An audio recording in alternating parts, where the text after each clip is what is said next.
Hello, everyone, and welcome to chapter 33 of the Let's Give a Damn podcast. My name is Nick. I'm your host, and this is my chance to sit down and talk with people who are doing amazing things in the world, both great and small, because they saw a need and they gave a damn about it. And every one of those things matters so much. Today is a special episode because it's our first live episode. A couple weeks ago, I got to spend time with a few dozen folks in a beautiful room in Nashville to interview Barrett from Fashionable. We did that live. There were some talks that were given that were shorter by some other people. There were two of my musician friends that came in and played music. We had snacks, we had beer, we had LaCroix, of course. It was a beautiful night. It was so much fun. And we're gonna share some of that with you. Thankfully, you won't have to sit through all two and a half hours of it because a lot of it wouldn't make sense because you weren't there live. But we're gonna give you an hour or so of it during this podcast episode. So let's just get going. I'm going to intro the first little section here. Last week on the podcast, you heard from Miles Adcox, the CEO and owner of On-Site Workshops. He shared a little bit that evening live with our audience, and I want to share it with you. He had a few things that he did live with the audience that there'll be some silences because you weren't there and he asked people in the crowd to do stuff. But stick with me. I want you to listen to the whole thing because I think you'll find many parts of it very valuable. He dropped some serious truth bombs in there, very wise words, and I think you will find it very interesting and very helpful. So let's get right into that section right now. Here's a short talk given by Miles Adcox at our live podcast recording. Here we go.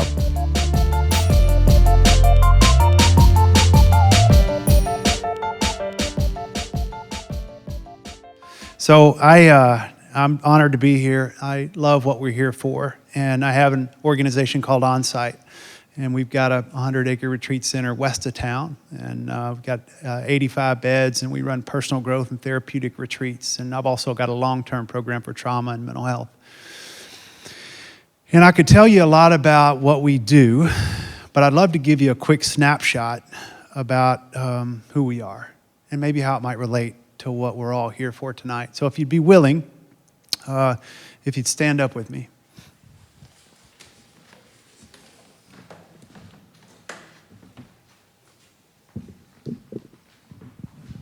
So about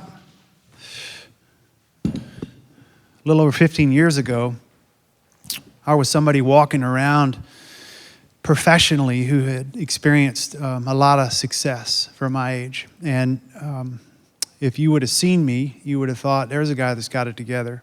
What you weren't able to see was that I had become really good at armoring up a lot of sadness and pain from an early imprint that I got that I just never reconciled and dealt with and never knew I had permission to talk about. And so slowly depression started eating at me until I couldn't continue to live the act. And the act caught up with me and I had a face plant. Right people came around me at the right time, and I fell in love with the change process because the change process changed my life. And I got emotionally well, emotionally fit, and I've been on the track to do it with a lot of people ever since. But one of the things I've learned along the way, and I'll show you guys really quickly, and I'm fascinated by, I'm a kind of a neuroscience nerd, so I love the way the brain works and how we change as human beings. And one of the things I can tell you about the brain is that the ability that the brain has to see itself, it can change itself. But unfortunately, most counseling, personal growth coaching, most of our abilities to attempt to change other human beings is largely through talk. It shocks me that the counseling profession is a talking profession because information alone doesn't change people long term. Advertisers know that, and they use psychology way better than we do. What we know is that image, if we put things into kinesthetic and we put it into motion, it has the ability to reach the part of our brain where we actually change behavior. So I want to kind of show you that, if you will. So if you'd be willing to close your eyes, and if you got a bad knee, then be careful. But if you don't do this exercise if you do, or use your chair. But if you don't, then close your eyes, and I'm going to have you stand on one foot. Ready? Go.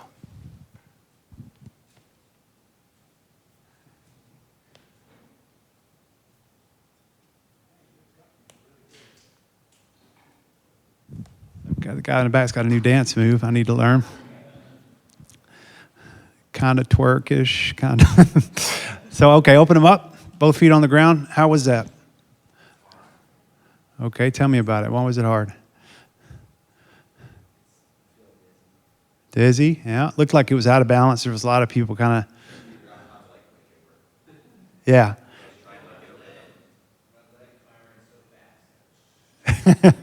Rapid fire leg motion in the back from the bartender. That's a good sign. Yeah. So here's what we have a tendency to do. Would somebody be willing to come up for just a moment? I won't embarrass you, I promise. Yeah, come on up. Thanks. And if you just stand right here. So the ability that the brain can see itself, it can heal itself, as I said. But here's the way we typically walk into life and relationships and professions. Because life is going to deliver adverse circumstances. Nobody's going to escape that. And so it's always going to have us a little off balance. And what can happen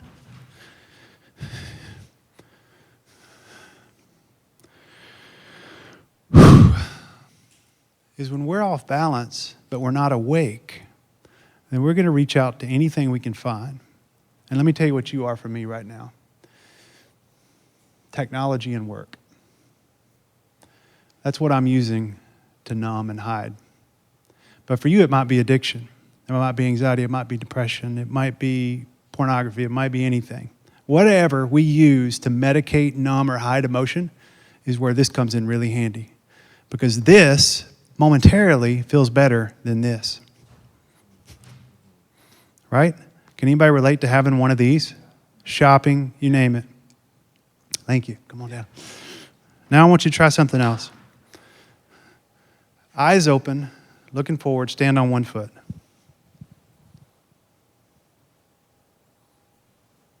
What do you notice? To the ability that the brain can see itself, it can heal itself. What self-awareness, thank you guys, have a seat. Self-awareness, or taking a deeper look at our story, reconciling the parts of our narrative that aren't working for us. And nobody escapes that, by the way. Gives us the opportunity to wake up, become emotionally fit, and be self-aware.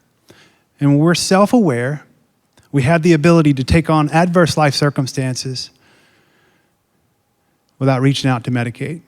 And I'm somebody who, again, we're always going to do it. I'm a new dad, and I'm trying to be as present as I possibly can. And I've got other distractions pulling me away as fast as they possibly can.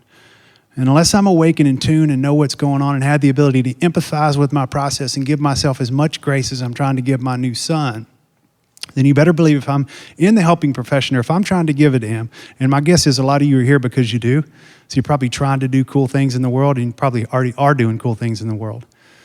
There's something that bookends compassion a lot, and it's called fatigue. You ever heard of compassion fatigue? That's one of the things that we work with a lot at the program that I run. We work with artists and creatives and NGOs and people who are making huge, guess what? It's one of the highest burnout rates of any profession on the planet. It chews people up in about a year or two. And I think our job is, if we're going to get into this and we're going to take the risk to walk into the world and try to make a difference, and there has never been a more important time on the planet to walk into the world and make a difference right now. The world is more divided than it's ever been. And it needs our voice now more than it's ever needed it.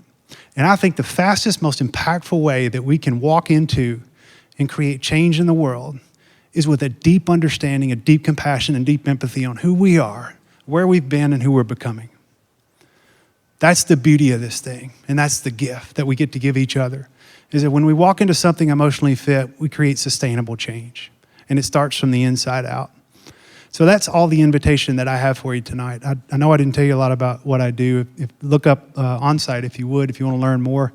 People come out and stay a few days or a week at a time. And then we've got a foundation too that is working with some vulnerable populations around race relations and veterans and first responders and people that experience trauma in the line of duty. So we're doing some really cool stuff. But I want to start with you because that's the most important paradigm I think we could shift. And I don't think we need a 180. Somebody out here's wheels might be falling off. But most likely, you're all probably doing pretty well. And I'm not asking you to change 180 degrees, but a 2-degree shift over time does like this. And when we wake up emotionally, we take the longest journey that mankind ever takes, which is 18 inches from here to hear. And what a beautiful journey it is. It's one of the most amazing things I've ever experienced. And I'd love to say, rah, rah, I'm emotionally fit. I got all my shit together. But I don't. But what happens is I have a deep well of empathy on myself and my process. It keeps me spiritually rooted. And I get to walk around looking at myself different than I ever have. Because I used to be one of the hardest human beings on the planet on me and my process. Anybody relate to that voice? We're human beings, so we're naturally born to do that. So anyway, I want you to give a damn, but I want you to start by giving a damn about yourself. Because I think that's the way we go out and make difference in the world. And I'll close with this. When I walked in, there was $10 right at the door back there. And I was going to get up here and say, who wants their $10 back? But instead, I'm going to say, who would like to give $10? What is it? Is it Jeremy's organization? You're honored. Who'd like to give $10 to Preemptive Love? Who'd like to give $10 to Preemptive Love? Anybody? No, not from you. This $10. This $10. Who'd like to give this $10 to Preemptive Love? Okay, we got one guy. We got two. Just two of you. A few more. So I'm just going to ask until you guys are ready.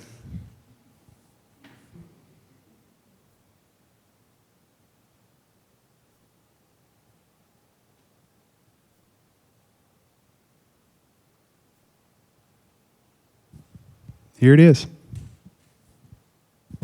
Whoever wants it. It's a good thank you. Give that to Jeremy's group. I did that on purpose, but I can't tell you how many times I've sat in my chair and raised my hand.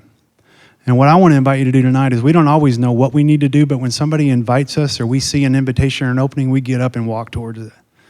Because often it's not that we need the resources are out here, we just need to execute. We need to get out of our chair and walk towards it when we don't know what to do, just like you did. So thank you. Thanks, guys.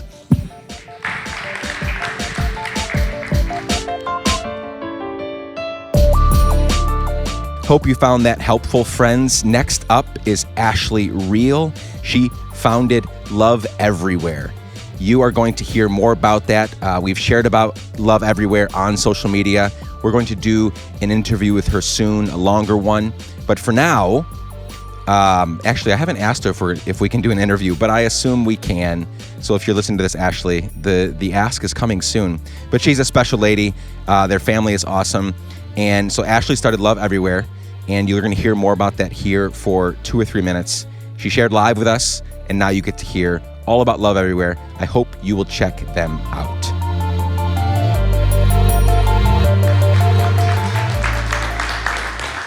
Hi, my name is Ashley, and I have an organization called Love Everywhere, and it is my passion to write kind notes and leave them hidden in plain sight for strangers to find.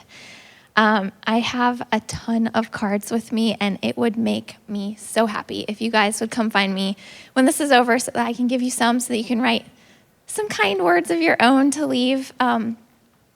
This morning, I just numbered card number 15,000, which is crazy because, one, my wrist really hurts, and two, I don't know that many people in real life, but hopefully people are finding them and it's touching their hearts. And yeah, so I started doing this by myself in 2009, and it has grown so much. And we have ambassadors all over the world. It's a global thing now. We've been in China at the Great Wall of China, the Taj Mahal, all kinds of places that I've never dreamed of going, and people are taking pictures of their little cards and saying like, hey, I left one here, and then people are finding them and saying, wow, this really touched my heart, it changed my whole day, it made me feel like somebody actually cared, I felt seen, I felt heard, I felt loved, and that's what it's all about. So yeah, that's essentially all that I have to say. I'm just excited to meet you guys and share love with you, so if you're interested, come find me. Thank you.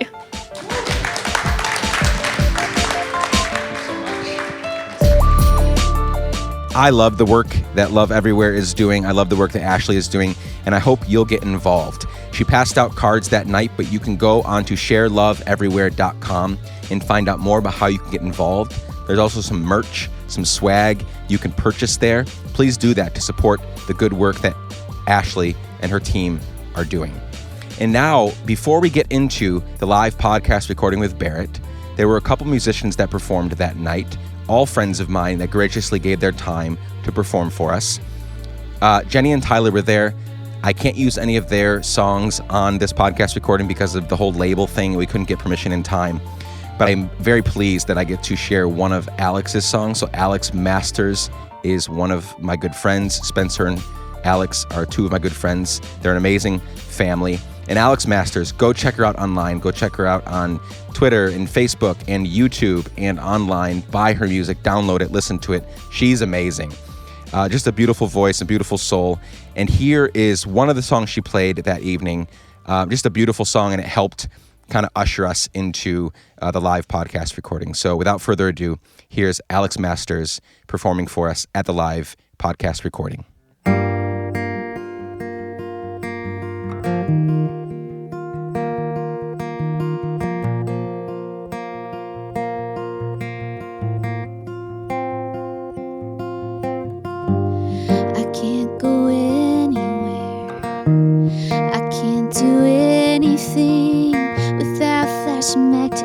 On a fast track, no red light stopping. I would go anywhere, I would do anything to get back to that. You hold my hand while my eyes got lost in green, the color of your old Corolla, green, the hills of the Shenandoah, where I first kissed you.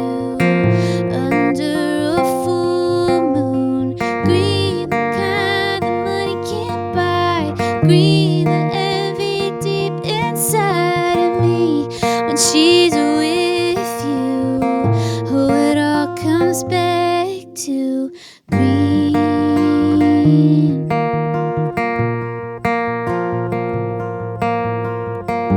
Now I'm getting used to this, living a double life, pretending I'm okay when I still see your face everywhere. All the time. If I was colorblind, would you be off my mind? No, I don't hate you, just want to erase you and everything you left behind. Green, the color of your old Corolla, green, the hills of the Shenandoah, where I first kissed you under a full moon. Green, the kind the money can't buy. Green, the envy deep inside of me. When she's with you, oh, it all comes back to green. It all comes back to green. Ooh. By now, you'd think I would be better, but I swear it's like your memories ever. Green, the color of your old Corolla, green, the hills of the Shenandoah. Oh, that green, the kind the money can't buy. Green, envy deep inside me. When she's with you, oh, it all comes back to green. It all comes back to green. Ooh. Green. It all comes back to green. Ooh, ooh.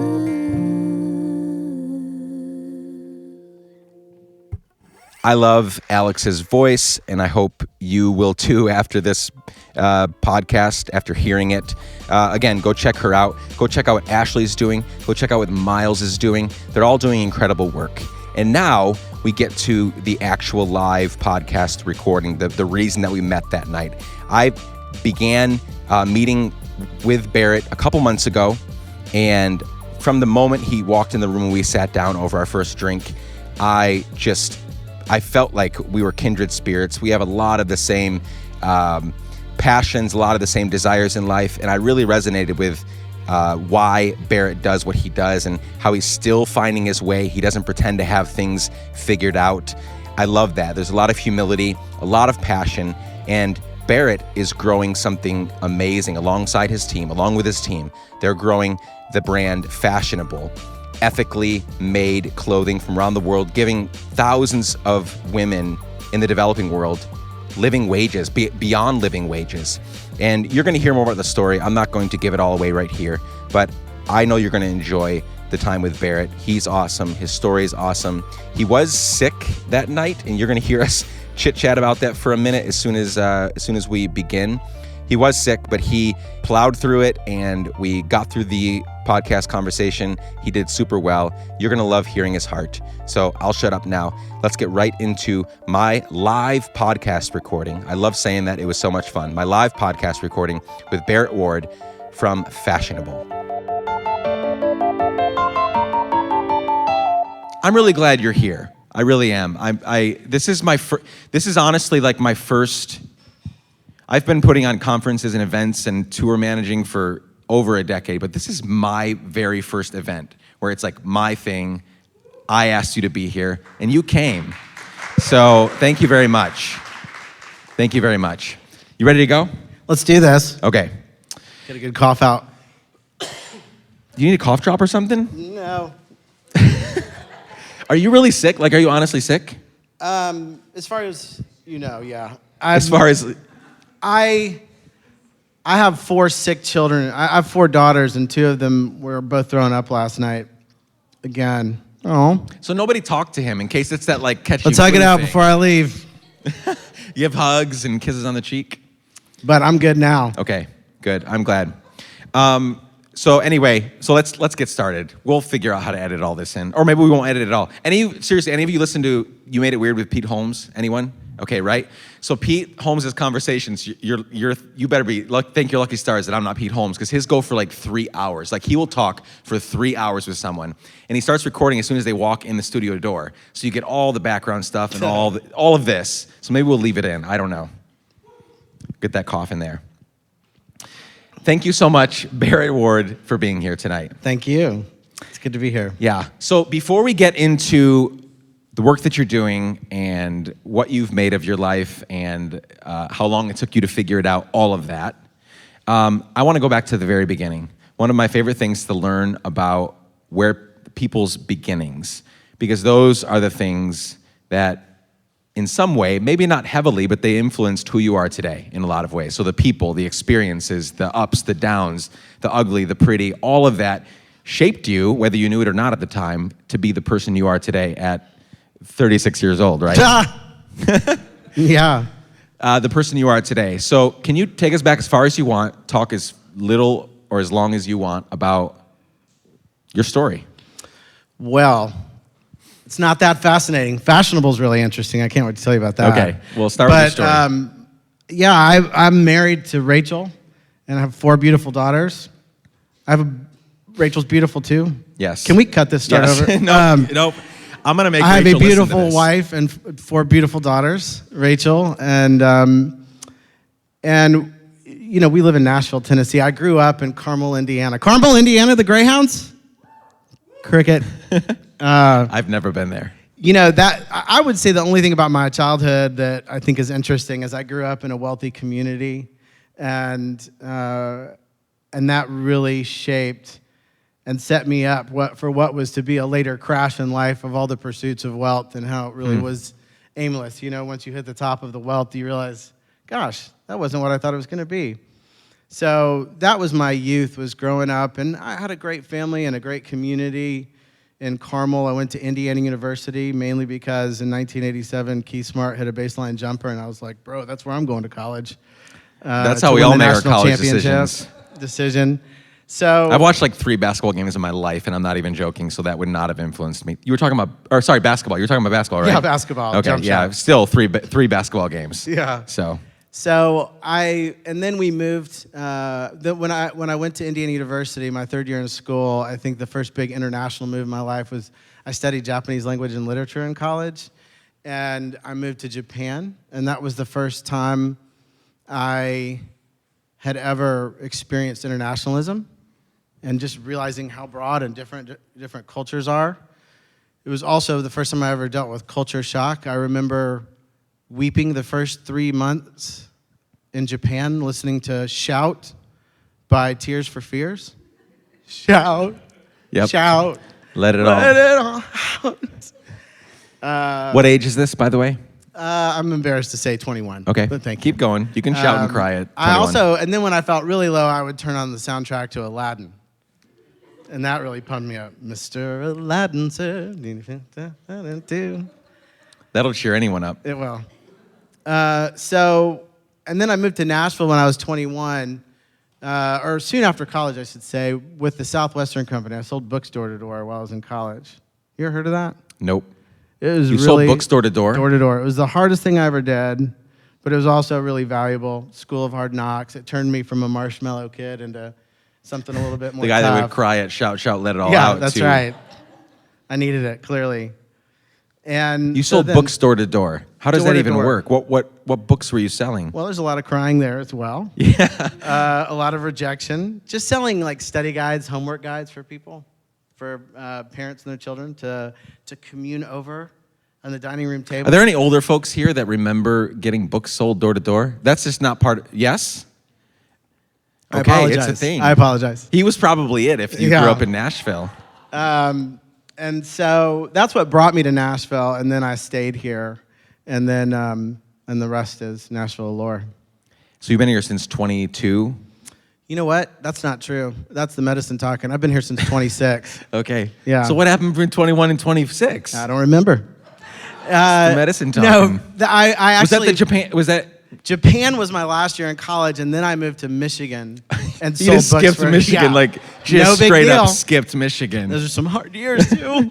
No, I loved Michigan. I lived in East Lansing, and I actually recruited other people to go sell books door to door for a few years.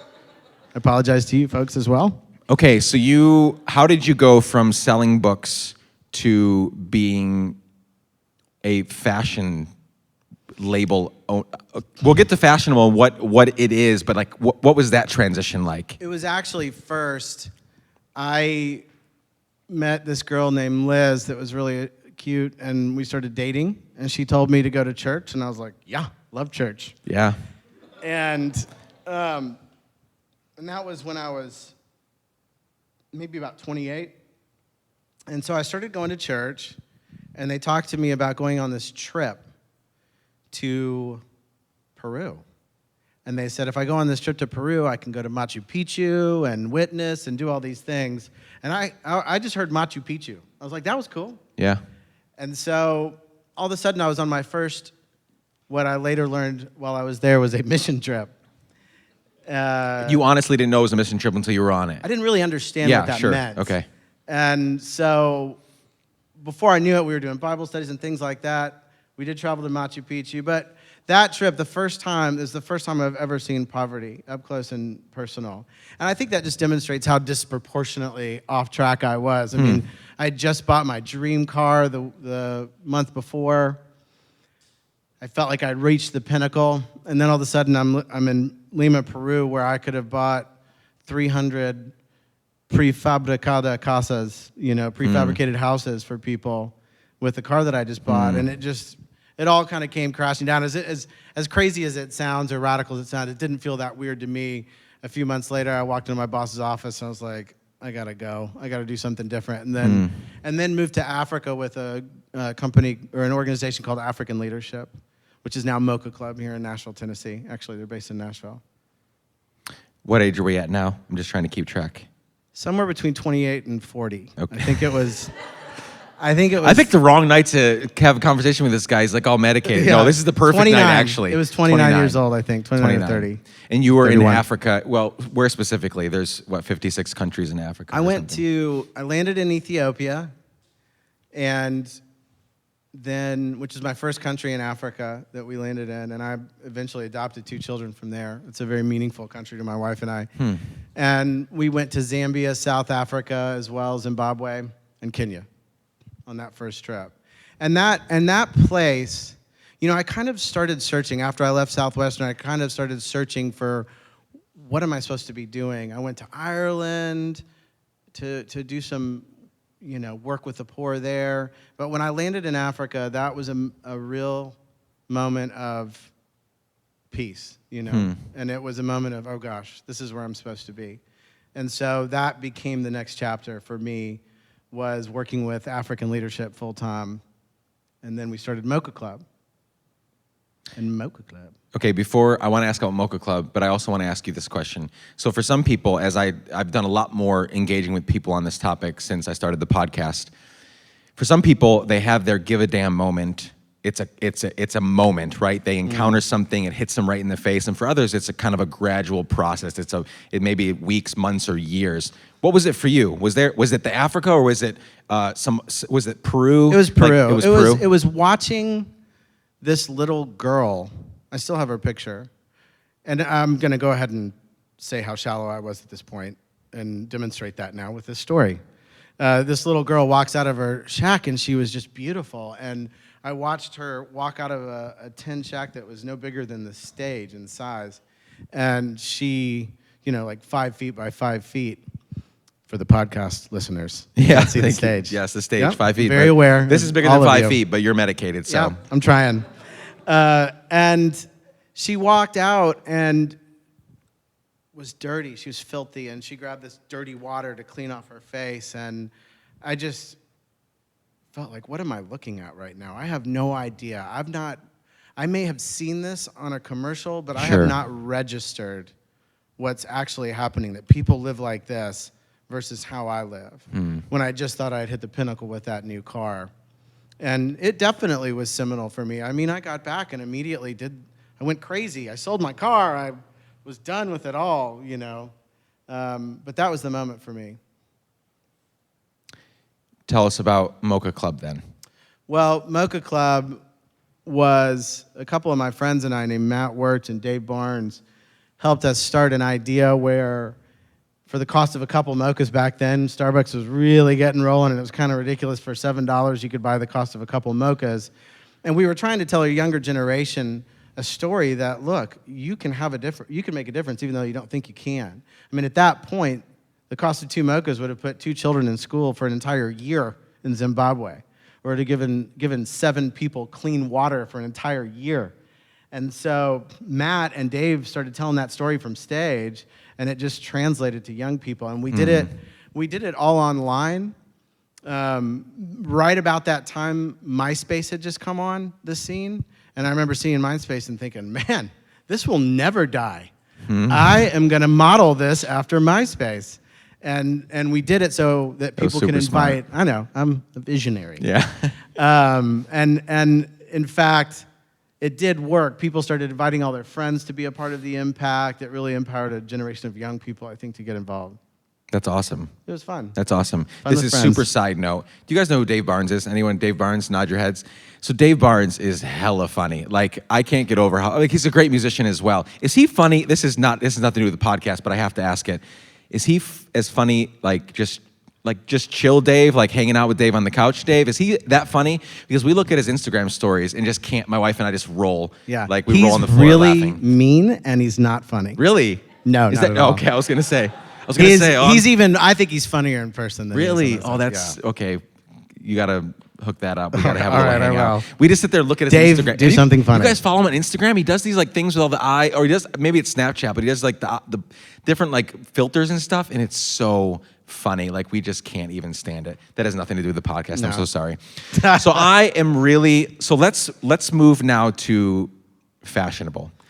I spent from 13 to about 3 years ago, I was engaged in humanitarian, social good, nonprofit work. And it was almost exclusively, so 17 years basically, it was almost exclusively charity work, which I thought was the way. And I mean, I definitely felt that because that's what I was engaged in over and over again. I would move from organization to this project to that project, and it was all charity-based. None of it was sustainable. And probably subconsciously, I'm not like the typical white man savior that a lot of people think about, like I'm Guatemalan myself, but I think probably that was part of the complex going in, was like we can drop in here. We can spend, I spent 4, 6, 7 weeks in some of these places doing this incredible like work that only I could do or we could do coming in. And the change in the last 3 years has been that charity work is great and it's fine and it's needed during certain phases, right? Especially after tragedies and in different times. But there are so many huge issues that have still not been addressed or fixed after so many years of charity work. So it doesn't work, completely. It doesn't work like we thought. Solution. It's not a complete solution. So you have chosen to engage with your company in something that I'm super passionate about and want to spend the rest of my life engaged in some way or another, whether it's investing in or working in or doing something with, because that's really the solution, is giving people work, giving people meaningful work that helps them get out of the situation they're in, right? So I'm really excited about what Fashionable is doing. That's why you're here tonight. I know you are too. We've hung out a few times and I hear the passion. I see what you guys are doing. So for anybody here that maybe they know about it, but they haven't heard it from your mouth, they haven't heard it from your perspective. So tell us all about. Well, how about it? Yeah, I can talk about how it started. My wife, Rachel, and I, when we got married, a couple months later, moved to Ethiopia.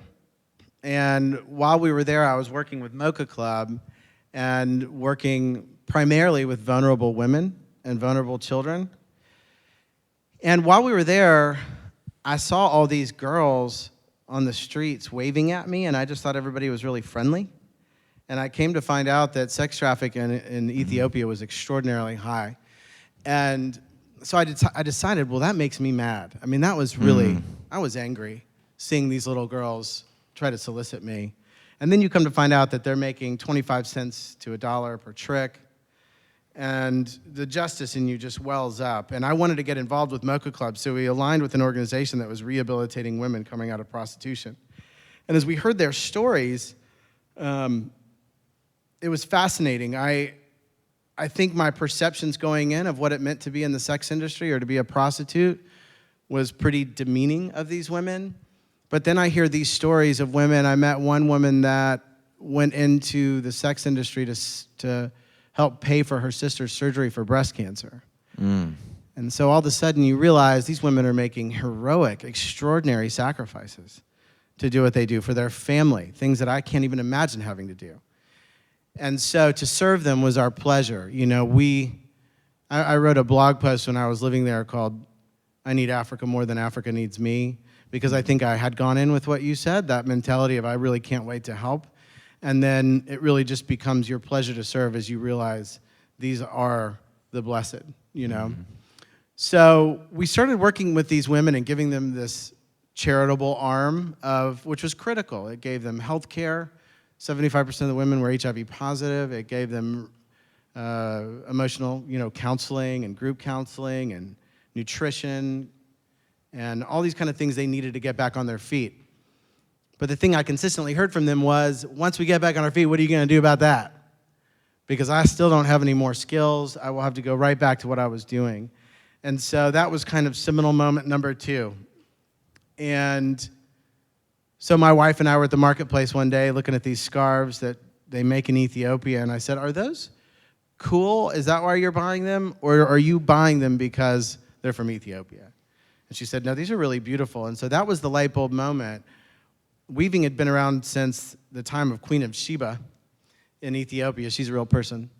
And we taught these 3 women, Bezawayu, Mulu, and Mesalu, to start making scarves. And we launched them in October of 2010, and within about a month and a half, sold somewhere around 4,123 scarves. Wow. And so we realized this is something that consumers are identifying with. And so look, I massively believe in charity. Charity is critical to get people. There are people that are just totally destitute in life. They have to get there. But I think where charity continues on, often economic opportunity has to pick up. And so the real goal of Fashionable was that if we are going to end generational poverty, we have to, number one, be creating jobs, and number two, we have to be doing so for women. And doing it for women is not just a heart issue. In fact, it is socially, scientifically proven that it is the most effective way to fight poverty. Because when a woman is given a job, the impact that she has on her community is honestly far more significant than a man.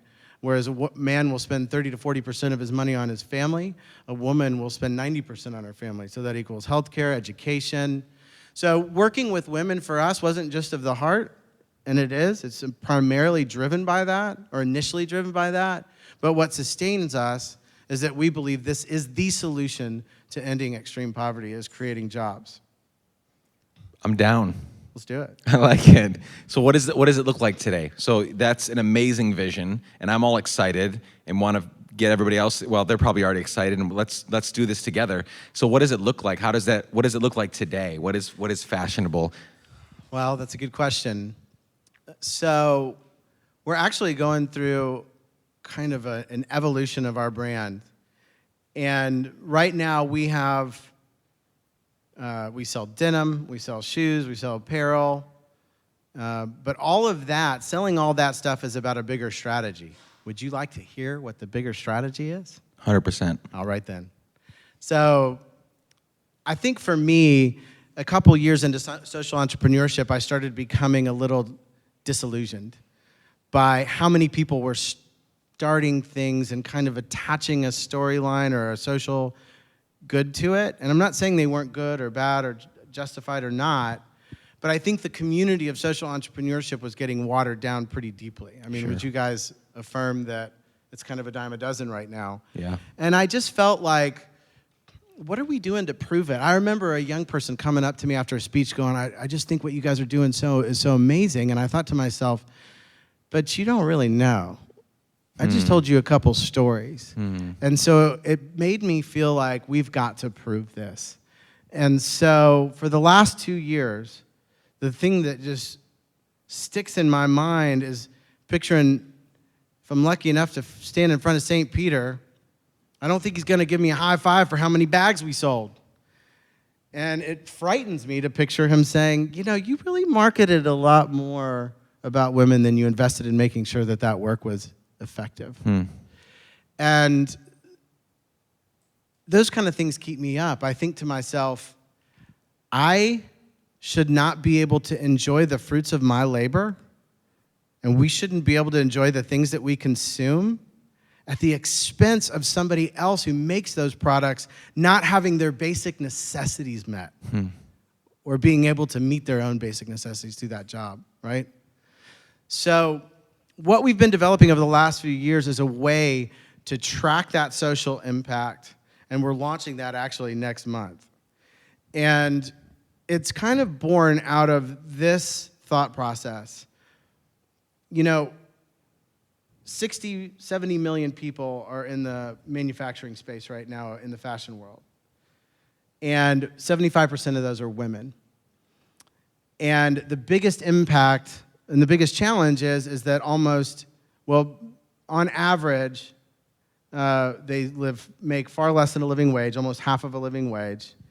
And so for them to be able to sustain their needs is difficult. So what we have is this very dumb cycle in the world right now where we pay low wages in these countries like China and all over the world. And then those factories that pay low wages end up not being able to take care of the families end up not being able to take care of their health care. The women cannot take care of their children and often end up bringing them in, and that equals child labor. And it's not because these factory owners are evil, it's because women need to bring their children to work in order to sustain a life. And then the next thing that happens is nonprofit world comes in. And they go into those communities, and mission trips go in, and they give school uniforms to send those kids to school, healthcare. And those mission trips are important. Like healthcare goes over from the States, and doctors will go over and do a mission trip for a week in a community. And then the next part of the cycle is that these huge brands will give what ultimately amounts to penance to those charities in order to market that on their website, right? And tell how they're doing good in those communities where they manufacture. Whereas if they just started the cycle over and actually paid those women well and paid them a living wage, then all those other issues start to go away. Does that make sense? Yeah. And so for us, what we've been trying to figure out is how do we create, the words of movement, although I'm kind of tired of that word. Yeah, sure. But how do we create and empower the consumer to know that their choice in clothes or handbag or jewelry is not doing any harm? So that's what we've been trying to figure out the last couple of years. Now, to be clear, we work with women in Peru, we work with women in Ethiopia, and we work with women right here in Nashville, Tennessee that have all overcome extraordinary circumstances. But the thing is that story doesn't necessarily empower the consumer to make a really clear decision. Sure. So what we're going to do is we're going to launch Accountable this fall in October, but in the spring of next year, in order to try to force the manufacturing world to follow suit, we're going to be the first company in the world that I know of to start publishing the wages of our workers, of our garment workers. And we feel like if we can market that well enough, that a 16-year-old girl gets excited about it, kind of in that one-for-one-ish way, and goes, ooh, hashtag publish your wages, and aren't these jeans super cute? And take a picture of herself wearing it, and she's kind of excited about how it looks on her, but she's also excited to tell the story of publishing your wages. If we can get people like this crowd to actually care enough and excited enough to go, you know what? Yeah, why aren't you, name a brand. I don't want to name a dog brand, but name a brand that's not doing those things. Why don't you publish your wages? Then we could actually, because I think there's going to be a collective moment when we start publishing wages where the big boys are going to go, oh. Probably. If you do it well. If we do it well, and that's the key. So that's what we're fighting for. We want to start publishing women's wages and make people get truly, radically, and disruptively transparent. Yeah. That's what's next. So no one's doing this right now, though. I've never seen it done. There's brands that say, of this garment, there's $12 of labor in it, Sure, but that not doesn't really specifically protect down a to woman. the person. Yeah. Well, I'm excited about that. Me I'm excited. too. And so that's I hope happening it next works. month in October? Well, we're launching Accountable in October, and those are the social audits, and it's going to be a storyline that we continue to the next spring where we publish wages. So if you start following us now, you'll see the launch in March of next year. I love it. Why do you give a damn? Like, take me inside. Like, what drives you? You're a smart businessman. You probably could be doing a lot of things that honestly would make you more money, and it could look a lot different, and yet you choose to engage this really hard, like probably fun but hard work of like this accountable thing. You're not gonna be everyone's favorite person in the fashion industry when you do that. Right. I ain't trying to make no friends. Yeah, sure. So why do you do it? Like, what's driving that? I would love to say that I have a grand belief that drives me, or something internally that I've decided, but honestly, if I look back at the track record of what I've done, it's just kind of been stumbling over the next thing in front of me. It's not like I decided to move to Ethiopia courageously. My wife was the one that wanted to move to Ethiopia. And it was through our experience of being there and hanging out with some friends, that they said, you should go talk to people in the sex industry if you really care about that. And I just feel like I'm following the lead. And I feel like I know whose lead it is, but I just feel like I'm following the lead. And the lead has led me, when I look back, down a pretty clear path of wanting to empower women. The first thing I ever did at Mocha Club was start a project that worked with 500 women that were formerly sex slaves in Uganda, out of that Lord's Resistance Army. But it wasn't like I was like, I'm going to start working to empower women. It's just looking back what was in front of me. And then all of a sudden, I've got 4 daughters. Bam! There it is. the people in this room and the people listening on this podcast, I believe, are here, well, at least most of them are here, because they want to figure out what is their thing or what are their things. From the experiences that you have, from the things that you've learned, what advice, what wisdom could you share for they want to do it, they want to jump, they want to jump off the edge and right into it. They're scared, got school debt. It could be lots of things, kids, work. We can always come up with excuses, but what would you recommend based on your experiences, things you've gone through, to help them just go for it? Well, first of all, I'm not a big jump off the ledge kind of guy. I'll talk about, for me, what I think, which is actually slower and more safe. Yeah. I'm not that brave. I told you that when I started Fashionable, I don't think it looks that brave. It's a nice shower that I was laying in, but I don't think it looks that cool to be laying on a bathroom floor in fetal position, crying your eyes out, hoping it all stops and goes away. I don't think it's that cool when your 2-year-old walks in and goes, "What's wrong with Daddy?" "Nothing, honey. Daddy's fine." So it was hard for me. But there is Lexapro, and that was very helpful. I don't know what that is, but I'm glad it was helpful for you. It was very helpful. Some of you guys know what it is. So, I'm not the courageous one, but what I will say is, I think for me, it wasn't about theorizing all day long about what I wanted to get involved with, and it wasn't about philosophizing, how do I get involved with it? It was about simply going and getting involved. And the advice I always give to anybody, young or old, if they want to try to start that next trajectory is, well, how much time do you have in your life right now? Well, how many hours a week could you contribute? And if you've looked at 2 different things that you might want to get involved with, you're kind of like questioning, do I want to get involved in the arena of service versus proselytization? You're proselytizing, then do both for a couple hours a week. That's just a couple episodes of Law and Order. Yeah. And so go get involved and experience and see what moves your heart. Yeah. I don't think it's that hard to give just a little bit. And if you're sitting there kind of on your chair praying, "God, show me," He may do it for you. He may give you that burning bush. Yeah.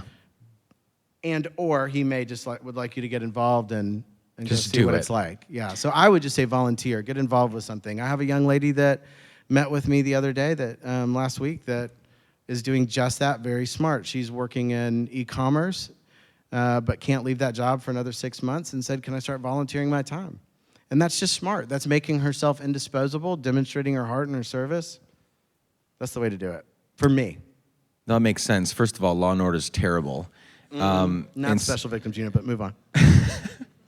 But second of all, I think that even impacts me more because you're not it's very good advice. Not the courageous type, fetal position in the shower, but still just chose to do it anyway. And that's what I think is the important thing, is not waiting around for some grand sign, for the skies to open up and for some name or some title to show up, but you just did it. You started doing things, you started trying things, you started seeing what worked, what didn't work, what moved your heart, what moved your soul, what moved your life, and you found it. Yeah, it wasn't until I was in it that I found it. Yeah. Yeah. That's really great advice. What's coming up besides Accountable that you're excited about as we begin to wrap up here? What's the future hold for you? For me, so I want, the reason we launched all these lines, and I kind of mentioned this strategy before, but the reason we launched all these collections of shoes and denim and apparel and jewelry and bags is not because we wanted to be this massive lifestyle brand, but when we launch Accountable and when we launch Publishing Wages and we get kind of that massive hit moment from that, we want people to be able to come to Fashionable and say, you know what? I can make all my responsible choices right here. And you know what? A pair of jeans, a really nice pair of jeans, costs $128. But what we're really hoping to do is slow down that fast fashion movement. I think that it's funny that people might look at a pair of jeans like that and say, well, I just can't afford a $128 pair of jeans. But not realize in the same moment They did just go buy two $60 pairs of jeans. Right. So why do you deserve two pairs as opposed to one pair? And thinking that way, well, you don't need two shirts for $16 each. Get one for $32 that you know is doing no harm. And that's the choice that we want to give people. And I think if we can make it really simple, that I think the consumer can grab onto that. It doesn't need to be overly difficult or high-minded. We want to just be able to speak to consumers and say, look, here's an easy way for you to make a good choice. Here's all the facts. Here's radical, disruptive transparency for you to make a choice by. And we've kind of got everything you need. I mean, these are some really cute pants. And so that's the dream. That's the dream, that people can have a way. Because you know, the truth of it is, the way this world is working right now, it's not trying to genuinely give that transparency to the consumer. It's trying to market a level of transparency, but it's not truly trying to give them the tools that they need to make a good choice by. So that's the big thing coming up for us, is just trying to hope to change consumer behavior. I have a hypothetical question for you. Someday, well, this isn't hypothetical. Someday you are going to die, right? I hope it's a long time from now and you get to do so many things with Fashionable, loving so many people, serving so many people. The hypothetical part is that I will be giving your eulogy. Your family, your friends, all the women that you and your company have been able to help. Like, there's so many people there, right, that have been loved and served by you, and they're better off because they met you and worked with you and so on and so forth. They're all there to honor your life and celebrate your life. And again, the hypothetical is that I'm there giving your eulogy. What do you hope that I would say about you on that day to the people that you've affected the most? So it's going to sound probably pretty cheesy, but the reality is, I just want to be a good dad. I've got 4 daughters, and I love coming to work most days, and some days I don't. There's days where it's just a job, and then there's moments and times where we really do something special. But I don't want to take a lot of stock in things that I can't touch and spend time with and experience deeply. And you can't experience as an Excel spreadsheet that deeply. But every day that I come home, my 6-year-old's kind of over it. But my 4-year-old and 1-year-old still freak out. And there's nothing I've ever done at work, I'm telling you the truth, that brings me the joy that those moments do, and just the time that I get to spend with them. So I really just hope that the legacy that I leave is just healthier daughters than I was. I just want to move the needle a little bit farther than I've been in my life with my daughters, to be able to love better, to be able to cherish each other better, to be more vulnerable with each other, to understand how to be patient and have margin in their heart for those that are afflicted, to look out for the little guy. I just hope you can say you saw me be a good dad. I love that. I love that. For those that are sitting here and for those that are listening, what do you want them to check out? Find out more about you, find out more about the I'm going to work. do some photo ops where I'll be doing fetal position on the ground in the front here. Little artwork. Yeah, it'll be art, Yeah. right? Well, you know, we're changing our name in about a month to Able. So they should come check out our website, get signed on for the, just Google the word fashionable right now, and we're the tops. But we're changing to Able because that represents the past and the future. The past of fashionable, when you look at our logo, it's a capital ABLE. And the past is that when we first started, those women coming out of the commercial sex industry would write a note that would say, because of your purchase, I am able to, and she would write a note of what she was able to do, which was either feel dignity in her work or send her children to school. But the future is accountable. And so that's the next ABLE. And so we're just taking and pulling out the Able, and that's the new brand that we'll have going forward. So I'd love people to check that out and spread the news this Christmas holiday. You're not on social media that much. I've tried to find you and engage. I think I'm still waiting for you to accept my Facebook friend request, you jerk. Dude, I don't even look at it, man. I'm so sorry. So check out Fashionable, which will become Able. Yes. Keep up that way. Yep. Well, thank you so much for joining us tonight. It's my pleasure. I'm really Thank glad we you. got to share some of the story. Will you guys help me thank Barrett for being here tonight? Thank you.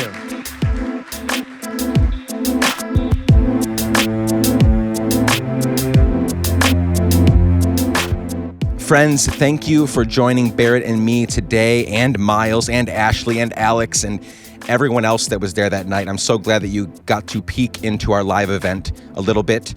You will not be able to find Barrett actively engaging anywhere on social media. He's kind of a social media hermit.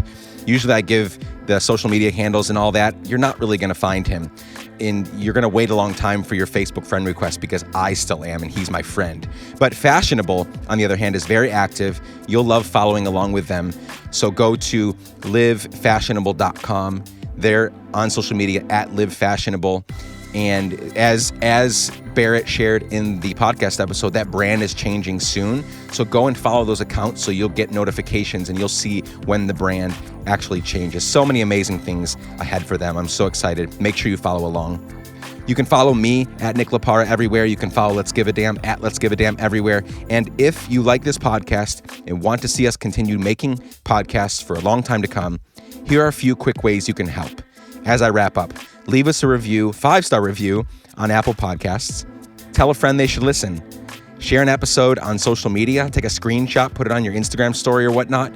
Or you can send a few bucks our way by going to patreon.com/Let's Give a Damn. That's patreon.com/Let's Give a Damn. In fact, like 10 minutes before recording these sound bits for the podcast, I got another email from another person who has now signed on to become a patron with us. So another $5 a month going toward making these podcasts. So very grateful for your participation that way. If you'd like to do that, patreon.com/Let's Give a Damn. That's all for this week. This was a fun one, a little longer than normal. I hope you're having fun, learning a lot, giving more damns than ever before. I love you. Can't wait to hang out with you next week. Bye for now.